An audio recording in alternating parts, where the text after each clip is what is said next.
Stop overthinking now. Here's the secret nobody tells you.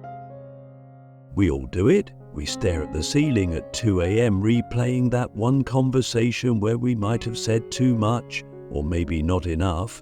We spend hours analyzing text messages, reading between lines that may not even exist. We hesitate to make decisions, fearing the unknown, fearing regret, fearing failure. And we call this overthinking.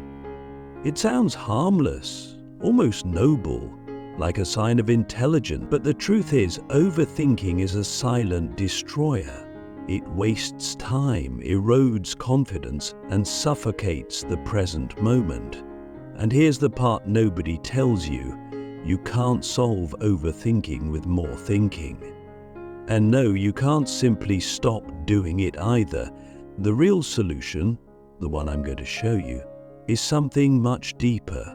Something that starts with understanding why we overthink in the first place. Let's start here. Overthinking isn't a flaw, it's a function. It's your mind trying to protect you. When you're unsure, when you've been hurt, when the stakes feel high, your brain kicks into analysis mode. It wants to eliminate uncertainty. It wants to find the safest path forward. But here's the catch. Life is inherently uncertain. There is no safe path. Every decision you make closes one door and opens another, and you can never know with absolute certainty what lies behind either. So overthinking becomes a trap, a feedback loop. You keep scanning for clarity in a fog that will never clear, and the more you think, the less you trust. The more you analyze, the more exhausted you become. You end up frozen, not from lack of options, but from the fear of choosing wrong. Click subscribe to this channel to get more profound insights. Philosophers have grappled with this paralysis for centuries. Kierkegaard called it the dizziness of freedom, that moment when, standing on the edge of possibility, we are overwhelmed by the infinite paths available to us. And in that dizzying openness, we shrink, we hover, we delay. Because choosing means committing, and commitment means risk. You risk regret, you risk pain, you risk losing the illusion that if you just wait a little longer, the perfect choice will reveal itself. But no choice is perfect. And that's the brutal secret. Every path you take will include some form of suffering. Every future you imagine includes both joy and disappointment. So the goal isn't to find the flawless option. It's to become someone who can walk any path with clarity and strength. Now let's go even deeper. Overthinking is not just a fear of making the wrong choice. It's a fear of being wrong, of being judged, of being seen as foolish, imperfect, or weak. That's why we rehearse conversations in our heads. That's why we obsess over how we're perceived. We don't want to be found out, not just by others, but by ourselves. We want to believe that we're in control, that we're rational, that we're doing life right. And overthinking gives us the illusion of control. But it's just that, an illusion. Because while you're busy analyzing, life is moving on. Opportunities pass, moments fade, people drift. You don't avoid regret by overthinking, you just trade one form of regret for another. So what's the secret? Here it is. The opposite of overthinking is not underthinking. It's presence, it's embodiment, it's learning how to shift from the mind to the moment. This doesn't mean you stop being thoughtful. It means you stop being trapped in thought. You stop mistaking thinking for action, analysis for clarity. You start using thought as a tool, not as a prison. Because when you're truly present, You don't need guarantees. You don't need to control every variable. You trust yourself to adapt. You trust that whatever happens, you can handle it. But how do you get there? Not by force, not by yelling, "Stop overthinking" at yourself in the mirror. That never works. Instead, you start by noticing. You begin to watch your thoughts, not as truths, but as patterns. You learn to say, there's that loop again. Instead of diving into it, you breathe, you move your body, you name what you're feeling instead of analyzing why you're feeling it. Because emotion lives in the body, and overthinking is often just your mind's way of avoiding a feeling it doesn't want to face. Here's the real kicker. Most of your overthinking isn't about the present, it's about the past or the future. You're replaying what already happened or predicting what might, but neither of those are real. The past is memory, the future is imagination, only the present is alive. And when you learn to anchor yourself in that aliveness, in the breath, the body, the senses, you begin to short-circuit the mental loop, not by force, but by shift, a gentle, deliberate shift from thought to awareness. So let me ask you, what is your overthinking really protecting you from? Is it rejection? Is it failure? Is it the discomfort of not knowing? And deeper still, who would you be without the constant commentary in your head? If your thoughts weren't running the show, what would you feel? What would you do? What would you finally allow yourself to experience? Overthinking is not your enemy.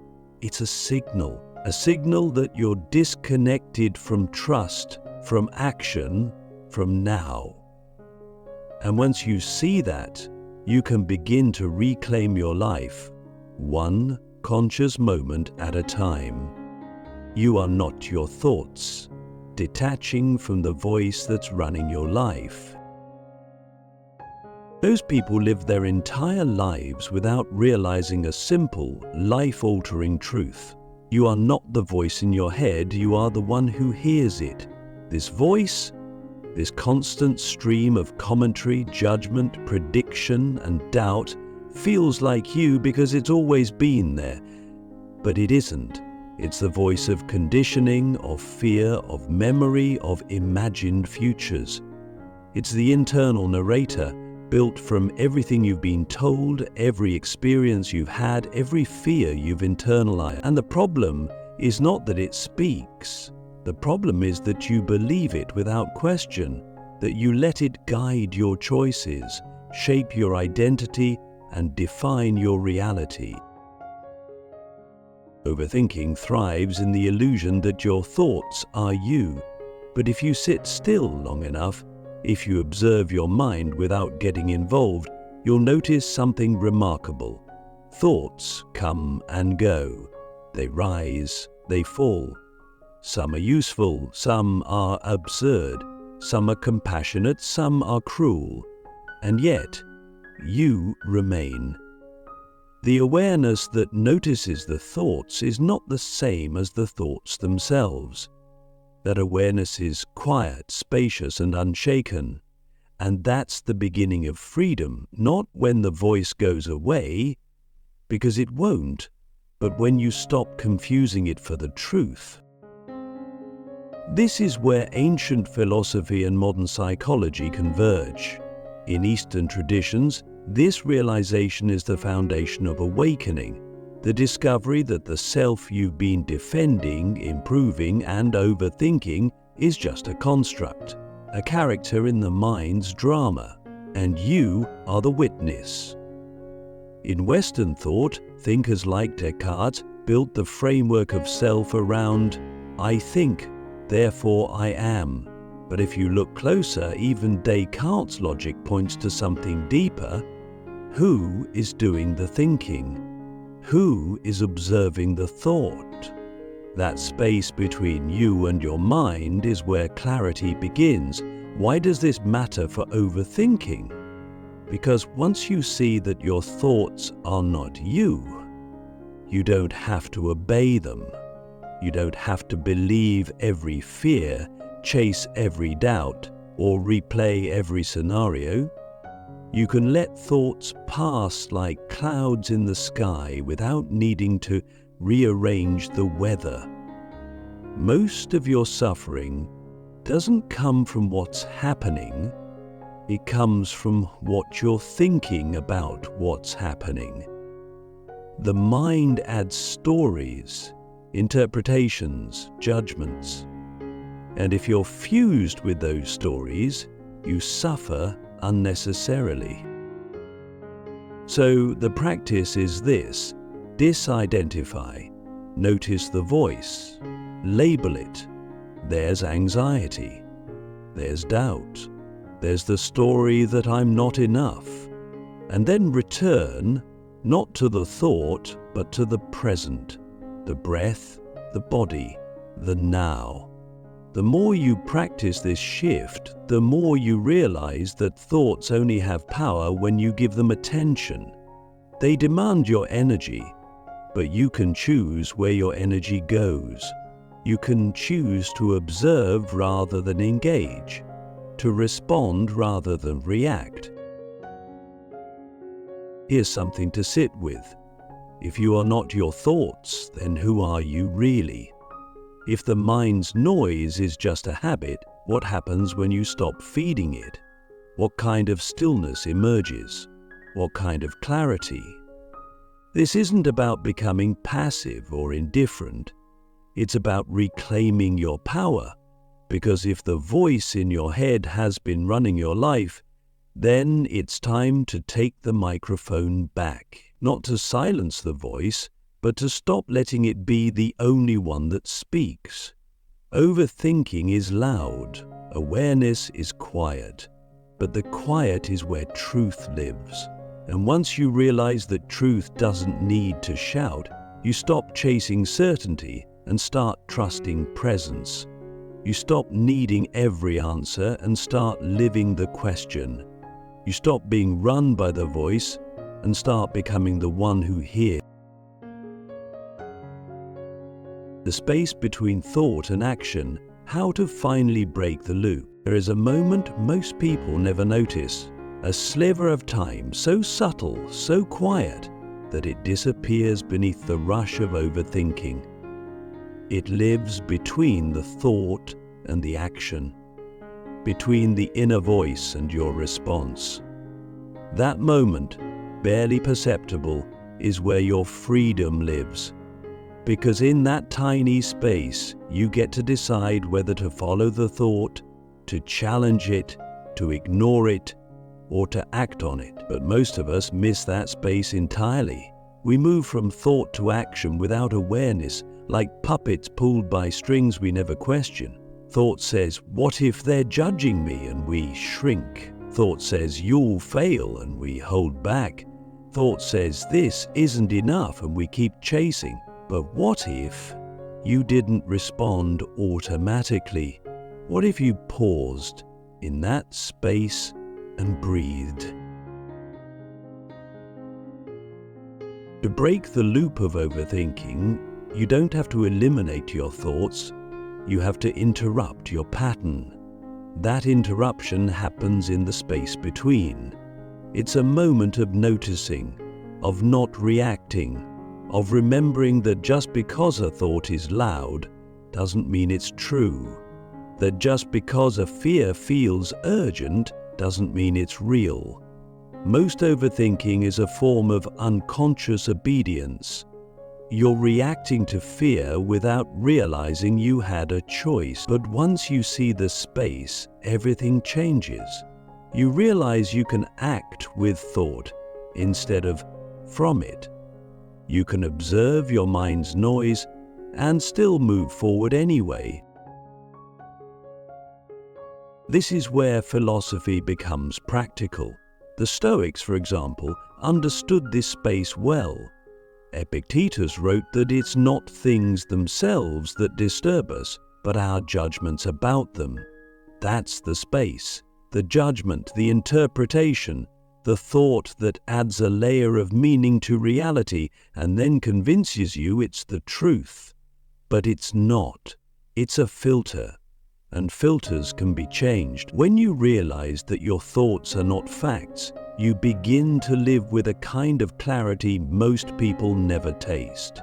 You begin to respond to life rather than react to your fears about. But let's go deeper. Why do we react so quickly? Why is the space between thought and action so hard to stay in? Because stillness is uncomfortable, silence is vulnerable.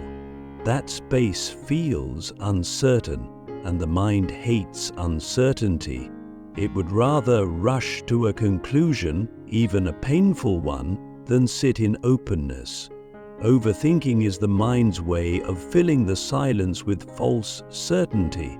It would rather tell a terrifying story than admit it doesn't know. But what if you let go of the need to know? What if you allowed the space to stay open just for a moment longer than usual? That's where insight happens. That's where intuition speaks. That's where you begin to break the loop.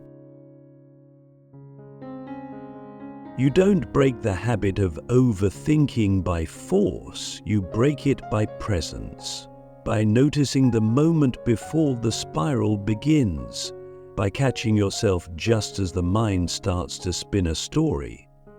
It requires practice, yes, but not perfection. You will still overthink sometimes, you will still follow the voice, but now you'll know you did. That awareness alone is power. Because now you're no longer sleepwalking through your thoughts. Now you're awake. And being awake means you can choose. So, ask yourself this: what lies in the space between your thoughts and your choices? Is it fear? Is it clarity? Is it silence you've never dared to enter? And what would happen if just once you waited? If you breathed instead of reacted? If you allowed that space to speak before your thoughts did? That's how the loop ends, not with a dramatic breakthrough, but with a quiet shift, a pause, a breath, and in that breath a new pattern is born, from thought to truth, reclaiming the present as your superpower. If thought is a tool, then presence is the hand that holds it, and just like any tool, thought is only helpful when used intentionally. But most of us don't use our thoughts. We get used by them. We let them run wild, bounce between past and future, fear and fantasy, until we're tangled in a web of what-ifs and should-haves. That's why overthinking feels so exhausting. You're not just thinking, you're time traveling. You're trying to fix the past, control the future, and manage every possible outcome at once. But the truth is, none of those places are real. The only place that has ever been real, the only place where life actually happens, is now.